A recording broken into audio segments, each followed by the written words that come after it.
Midjourney released the latest version, which is the version 5.2, which comes with amazing features that are very exciting. And in today's video, we'll be focusing on the zoom out feature, specifically the custom zoom one. The new zoom out features are creating amazing images, which are making it possible to create amazing videos, just like what you're seeing now. In this video, I'll be sharing a simple workflow that will allow you to create videos just like this. For this, we'll need Midjourney to create the images, and then we'll need RunwayML to generate the video. Just in case you're new to Midjourney and you want to learn how you can create an account and start creating some images, I have a link on the description section below. The goal of this video is to create a smooth video using the images that we're gonna generate from Midjourney. And this tip that I'm sharing with you, I learned it from Nick Flauntz on Twitter. If you like to do little things like this and you're looking for somewhere to learn, Nick Flauntz, he's a good guy to follow. The link for his account will be down below. Hello and welcome to this channel. Let's get straight to the point. All right, so now that we're in Midjourney, to do this is very simple. So we'll start by putting in a prompt to get an image. It's just any prompt, it doesn't matter. I'll start something simple as a fruit salad,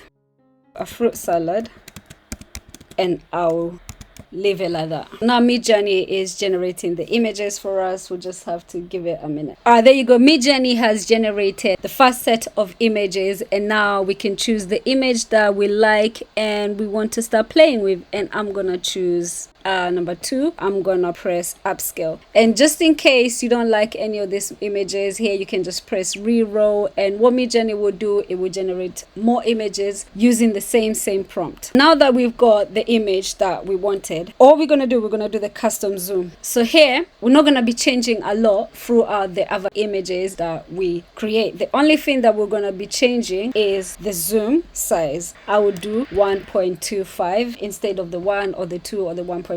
And then the only other change that I'm gonna do here that I'm not gonna do on the rest of the images is I'm gonna change the aspect ratio. And the reason for this is because I want a wider image. So as Midjourney generates more images and creates new scene, I just wanna have a wider image so I can see everything. We're gonna change it to 16:9 and we're gonna press submit. That's the only change that we're gonna do when it comes to aspect ratio from now on. So Midjourney is generating the images. We're gonna wait and see what we get. All right, so this is the first images that have been generated after we've changed the zoom and the aspect ratio. Now we can see more of the table, which is what I wanted. And if you see from all these images, they're also different. You've got this one that's got the berries here, and you've got this one that's got the strawberry. You got one that's got the strawberries that's not cut, and then you've got the one that's more of a leaf. Where this image goes next, you have some sort of control. If you want to have something that goes along this side with the berries, you click on that button. If you want to go with this, you go click on it. So you have some type of control. For this, I'm gonna choose this first one, and let's see how that goes. So I'm gonna upscale number 1, and then we'll move on to the next step. Again, we're gonna keep doing the same thing over and over again. All we're using for these images is literally custom zoom. Like I mentioned before, we don't need to change the aspect ratio because now we've changed it, we're happy with it. The only thing that you have to keep changing is the zoom. 1.25, that's what I'm gonna use for all the images.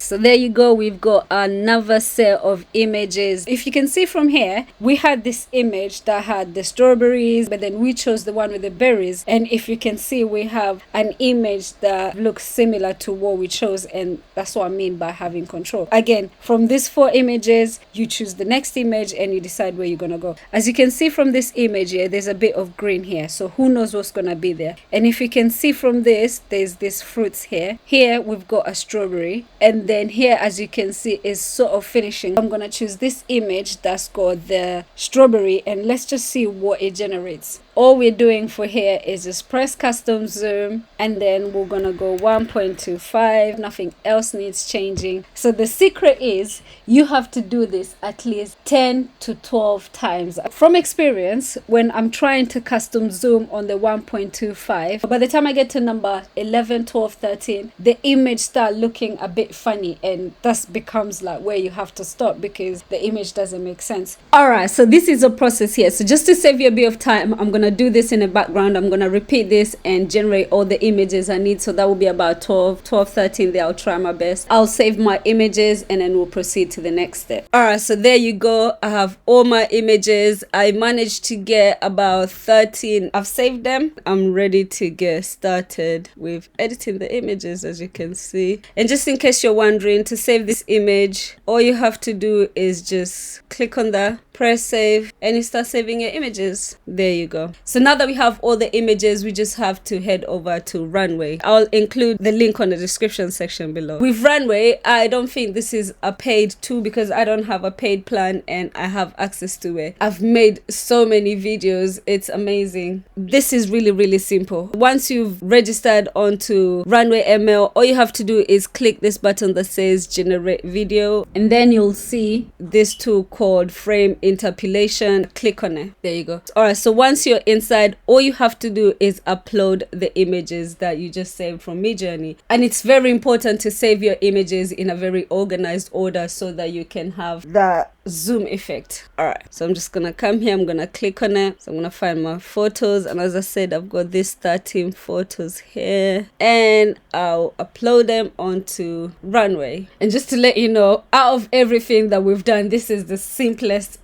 process. All right, so there you go. We have all the images that have been uploaded on the Frame Interpolation tool on Runway. So as you can see from the images that I've uploaded, as the images go, you see them zoom out and zoom out and zoom out. Make sure all your images are like that. Like I said, it's important to arrange all your images in order. All right, so the first thing first, even though I saved this image, I'm gonna delete it because it's the only image that's a square, but I want all the images to be 19:6 aspect ratio, so I'll just delete that one. From here, you need to click on advanced. I'm going to set the clip at 10 seconds and I'll leave the transition time as 100%, and then I'll just click on generate, and this AI tool just literally just does the rest. All right, here we go. The video is ready. This took about 10 seconds. This is not the most perfect video, but the goal of the video is to show you the workflow, and then you can play around with this and make some cool video yourself. And another cool thing, if you want to make the video zoom back to the original point, just like what you're seeing on the video now, you just have to make a few changes and Runway will generate a new video for you.